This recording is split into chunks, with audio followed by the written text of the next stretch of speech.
Students তো যিসকল ছাত্ৰ ছাত্ৰী এইচএছ পাছ কৰিছে হয়তো এইবাৰ তেওঁলোকে পাছ কৰিব পাৰে বা যোৱাবাৰ কেইবাৰত পাছ কৰিব পাৰে হেল্ল স্টুডেন্টস তো যিসকল ছাত্ৰ ছাত্ৰী এইচএছ পাছ কৰিছে হয়তো তেওঁলোকে এইবাৰ 2026 পাছ কৰিব পাৰে বা যোৱাবাৰ পাছ কৰিব পাৰে তো যি কি নহওক বা যিসকলে গ্ৰেজুৱেচন কৰি আছে তেওঁলোকৰ বাবে এটা ভাল খবৰ আৰু ভাল খবৰটো হৈছে যে ইতিমধ্যে আমাৰ মুখ্যমন্ত্ৰী হিমন্ত বিশ্ব শৰ্মা ছাৰে তেওঁ কি কৰিছে তোমাকে দেখিছা হয়তো খবৰটো পাইছাই যে তেওঁ কৈছে যে অহা 5 বছৰত তেওঁ কি কৰিব 2 লাখ চাকৰি দিব আৰু তেওঁ কোৱা মতে আমি আগতো দেখিছো যে তেওঁ যোনটো প্ৰমিস কৰিছিলে আমি যোৱা 5 বছৰ দেখিলো যে তেওঁ সেই প্ৰমিসটো ফিল আপ কৰিছে আৰু তাতকে বেছিহে দিছে গতিকে অহা 5 বছৰত আমি 2 লাখ চাকৰি পাবলৈ গৈ আছো হয়তো তাতকে অলপ বেছি হ'ব পাৰে কম নহয় বেছি হ'ব পাৰে এতিয়া কথাটো হ'ল যে যিসকলে হায়াৰ সেকেন্ডাৰী পাছ কৰিছে তেওঁলোকৰ কাৰণে কিন্তু এটা সুবৰ্ণ সুযোগ যিসকলে ভাবিছে হায়াৰ সেকেন্ডাৰী পাছ কৰি মই নেট দিম জেডব্লিউ দিম তো তেওঁলোকৰ কথা বেলেগ বাৰু তেওঁলোকে বেলেগ এটা লাইন যাব কিন্তু যিসকলে তাৰ হায়াৰ সেকেন্ডাৰী পাছ কৰিছে পাছ কৰি তেওঁলোকে গ্ৰেজুৱেচন কৰি আছে তেওঁলোকৰ কাৰণে কিন্তু এটা ডাঙৰ এটা মানে কি বুলি কম সুযোগ আৰু এই সুযোগতে তোমালোকে কিন্তু এটা চৰকাৰী চাকৰি লাভ কৰিব পাৰিবা আৰু এই যে 2 লাখ চাকৰি কথা কৈছে এই 2 লাখ চাকৰি বিভিন্ন সেক্টৰত হ'ব পাৰে আমাৰ এডিআৰই তোমালোকে গম পাইছা এডিআৰইটো বিভিন্ন মানে সেক্টৰ মিলাই পেলাই এটা এক্সাম পাতা হয় সেইখিনি হয়তো গম পাইছা বাৰু যদি গম পোৱা নাই পিছত আমি ইনফৰ্ম কৰিম বাৰু কি হেৰি থাকে এটা পিছত হ'ব বাৰু লগতে আমাৰ টিচাৰৰ হওক বা বেলেগ আৰু কি বেলেগ চাকৰি হ'ব পাৰে তো সেইখিনি গোটেইখিনি মিলাই 2 লাখ চাকৰি দিব পুলিচৰ হওক তো যিসকলে তেওঁলোকৰ ছাত্ৰ ছাত্ৰীসকলে তেওঁলোকৰ ইচ্ছা অনুযায়ী তেওঁলোকে প্ৰস্তুতি এতিয়াৰ পৰা চলাব লাগিব যিহেতু আমাৰ যদি 2 লাখ চাকৰি 5 বছৰত দিয়ে এক বছৰত আমাৰ কিমান পৰি আছে 40,000 কৈ পৰি আছে একেলগতে গোটেই 2 লাখ চাকৰি দি নিদিয়ে অলপকে দিব গতিকে আমি যদি ইয়াৰলি ধৰো ইয়াৰলি আমাৰ কিমানকে পৰি আছে 40,000 চাকৰি পৰি আছে গতিকে সেই 40,000 এবছৰত বা 2 লাখৰ কথা যদি কওঁ সেই 2 লাখত আমি নিজকে চাব লাগিব আমি চাব লাগিব নিজকে যে মই সেই 2 লাখত মই কেনেকৈ সোমাব পাৰো 2 লাখ চাকৰি ইমান ধেমালি কথা নহয় 2 লাখ মানে তোমাক মানে শুনিবলৈ কেনেকুৱা লাগে 2 লাখ চাকৰি গতিকে তোমালোকে যদি চেষ্টা কৰা সেই 2 লাখত তোমালোকো থাকিব পাৰা তো বস্তুৰ কথাটো হ'ল যে আমি এতিয়াৰ পৰা প্ৰিপাৰেচন কৰিব লাগিব কেতিয়া ওলাব কেতিয়া কৰিম সেইখিনি কথা নহয়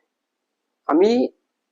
যদি এক মানে লক্ষ্য থাকে আমাৰ যে মই যে 2 লাখ চাকৰি বুলি কৈছে সেইটো কনফাৰ্মে ধৰিবা সেইটো তেনেকুৱা নহয় যে আগতো আমি দেখিলো যিহেতু তেওঁ ফিল কৰিছে বস্তুটো গতিকে এইবাৰ ফিল কৰিব হ'বনে নহব সেইটো ডাউটত নাথাকিবা সেইটো ডাউট নকৰিবা যে এনে কৈছেহে দিব পাৰে সেইটো ডাউট ৰাখি কাম কৰি নহব আমি সেইটো এটা চাব লাগিব যে আমি কিদৰে 2 লাখ চাকৰিত সোমাম তো সেই কাৰণে প্ৰস্তুতি কিদৰে চলাবা এতিয়া প্ৰস্তুতি চোৱা আমাৰ চাকৰি বিলাকৰ যদি তোমালোকে এক্সাম চোৱা সেই এক্সামত তোমালোকৰ যেহেতু হায়াৰ সেকেন্ডাৰী লেভেলৰ এক্সাম দিবলৈ গৈ আছা গতিকে প্ৰথমতে আমাৰ আহিব কি মেথছৰ কথা তোমালোকে অলৰেডি চোৱা তোমালোকে গ্ৰেজুৱেচন কৰি আছা বা হায়াৰ এইচএছ পাছ কৰিছা তোমালোকে অলৰেডি পঢ়াতে আছা অলৰেডি তোমালোকে পঢ়ি আছা গতিকে তোমালোকৰ সেই বস্তুবিলাক আয়ত্ত কৰিবলৈ চাকৰি বিষয় মানে যিবিলাক এক্সাম হয় সেই এক্সাম বিলাক ক্ৰেক কৰিবলৈ ইমান তোমালোকৰ টান নহব টান কাৰ কাৰণে হয় যিসকল পঢ়ি যায় ধৰা কোনোবা গ্ৰেজুৱেচন কৰিলে পঢ়া বাদ দিলে 2-3 বছৰ গ্যাপ পৰি গ'ল তেওঁলোকৰ দিগদাৰ হয় কিন্তু তোমালোকে যিহেতু পঢ়াতে আছা গতিকে তোমালোকৰ কাৰণে সেইটো এটা সুবৰ্ণ সুযোগ তো তোমালোকে কি কৰিবা চোৱা মেথছৰ কথা যদি কওঁ তোমালোকে মেথছৰ চোৱা ক্লাছ 10 লেভেলৰ মেথছৰ যিমানখিনি আছে তোমালোকে সেইখিনি সলভ কৰিবা পাৰিলে টিউচন এটা কৰাব পাৰা বোলে কাৰোবাক ফ্ৰীতে চাই দিলা ধৰি লোৱা তোমালোকে ওচৰ কোনোবা আছে কিবা দুখীয়া ল'ৰা ছোৱালী থাকিব পাৰে সিহঁতক তোমালোকে মেথছ ফ্ৰীতে পঢ়ালা বা সায়েন্সখন ফ্ৰীতে পঢ়ালা আমাৰ এক্সামত কি আহে মেথছ আহে আমাৰ ক্লাছ 10 লেভেলৰ যোনবিলাক মেথছ হওক সায়েন্স হওক তো ইংলিছ হওক তো সেই গোটেইখিনি কি আহে আমাৰ ক্লাছ 10 লেভেলৰ আহে হায়াৰ সেকেন্ডাৰী সকলৰ কাৰণে আৰু যদি তোমাকে পিছত গ্ৰেজুৱেচন পাছ কৰি তাৰপিছত এপ্লাই কৰা তেতিয়াতো অলপ লেভেলটো বাঢ়িবই ধৰা কিন্তু এই বৰ্তমান সময়ত তোমালোকৰ অলৰেডি হায়াৰ সেকেন্ডাৰী বস্তুবিলাক তোমালোকে পঢ়ি আছা যদি তোমালোকে আপ টু ক্লাছ 10 লৈকে গোটেইখিনি ভালদৰে আয়ত্ত কৰা তোমালোকৰ কিন্তু এইখিনি হৈ যাব ক্লাছ 10 ৰ গ্ৰামাৰে হওক বা ক্লাছ 10 ৰ আমাৰ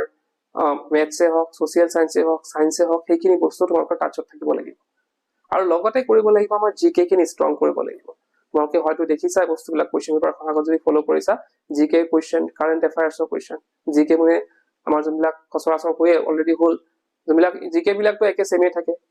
কাৰেন্ট এফেয়াৰ্ছৰ কাৰণে তোমালোকে পেপাৰ পঢ়িব পাৰা যোনবিলাক আমাৰ বাতৰি কাকত আছে বেছিভাগ তোমালোকে ট্ৰাই কৰিবা যে আসাম ট্ৰিবিউনখন পঢ়িব ট্ৰাই কৰিব পাৰা বা বেলেগ তোমালোকে ইউটিউব চেনেল ফলো কৰিব পাৰা তোমালোকে সদায় ডেইলি কাৰেন্ট এফেয়াৰ্ছ ক'ৰবাত দি থাকে ইউটিউব চেনেল কিছুমান আছে য'ত ডেইলি কাৰেন্ট এফেয়াৰ্ছ দি থাকে মানে সদায় কি ঘটিলে মেইন পইণ্টছখিনি তাত কৈ থাকে তো সেইবিলাক বস্তু তোমালোকে যদি সদায় কণ্টিনিউ বস্তুবিলাক কৰা তোমালোকে এতিয়া পঢ়িবা গ্ৰেজুৱেচন পঢ়ি আছা সেইখিনি লগতে বোলে মই এই 1 ঘণ্টা বা 2 ঘণ্টা মই জব প্ৰিপাৰেচনৰ কাৰণে প্ৰিপেয়াৰ কৰিম, পঢ়িম মই। তো সেই বস্তুটো যদি মাইণ্ডত ৰাখি তোমালোকে আগবাঢ়িব পাৰা, মই ভাবো যে তোমালোকৰ নিশ্চিতভাৱে এই 2 লাখত ধুনীয়াকৈ সোমাই যাব পাৰিবা। 2 লাখ চাকৰি তোমালোকে ধুনীয়াকৈ সোমাব পাৰিবা। এতিয়া চোৱা, ইয়াতে বহুতৰ হয়তো বেলেগ বেলেগ এম থাকিব পাৰে। হয়তো কোনোবাই হয়তো ভাবিছে যে মই নাই চাকৰি নকৰোঁ, মই বিজনেছ কৰিম, নিজৰ বিজনেছ কৰিম, তেওঁলোকৰ কথা বেলেগ। কিন্তু ইয়াতে বহুতো দুখীয়া ছাত্ৰ ছাত্ৰী আছে যিসকলে হয়তো পঢ়াৰ খৰচটো উলিয়াবলৈ দিগদাৰ হয় তেওঁলোকৰ, বা তেওঁলোকে হয়তো গ্ৰেজুৱেশ্যন কৰি এটা ডাঙৰ মানে গোটেই ঘৰখনৰ দায়িত্ব ল'বলগীয়া হ'ব। তো তেনে ক্ষেত্ৰত তেওঁলোকে যদি অলপ চেষ্টা কৰি সদায় যদি 1 ঘণ্টা বা 1.5 ঘণ্টা বা 2 ঘণ্টা দি পেলাই তেওঁলোকে যদি জবৰ প্ৰিপাৰেচন কৰি যায়, মই ভাবো তেওঁলোকে এটা ভাল চিকিউৰ লাইফ এটা তেওঁলোকে পাবলৈ গৈ আছে, তেওঁলোকে যদি এইখিনি কাম কৰে। এতিয়া কথাখিনি যে মই ক'লো, হয়তো বহুতে গুৰুত্ব দিব বা বহুতে গুৰুত্ব নিদিব। তো যিসকলে গুৰুত্ব দিব, মই আশা কৰিছো তেওঁলোকৰ নিশ্চিতভাৱে তেওঁলোকে এটা ভাল পজিশ্যনত থাকিব আৰু তেওঁলোকে জববিলাক ক্ৰেক কৰিব পাৰিব, আৰু এটা নিশ্চিতভাৱে এটা জবো তেওঁলোকে পাব পাৰিব। তো এইখিনি আছিলে কথা।